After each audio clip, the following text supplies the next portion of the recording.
戀愛嘅五堂課，戀愛係人生嘅一堂課，而我哋都係從零開始學習嘅人。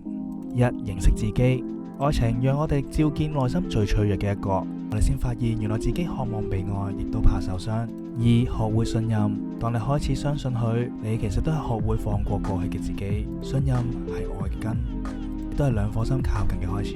三、接受不完美，冇人係完美嘅，兩個人喺唔完美中一起走下去，先係愛最真實嘅模樣。四、學會溝通同理解，唔係每一次爭執都要分勝負，有時候懂得聆聽同包容，先係愛情最深嘅溫柔。五、面對失敗，有啲愛走唔落去，但佢仍然會教會我哋如何愛，如何放手，如何再出發。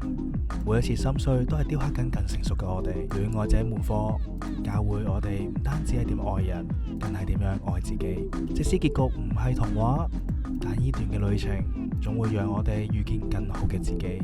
你覺得戀愛係咪人生嘅必修課呢？留言同我分享你喺愛裏邊學咗啲乜嘢。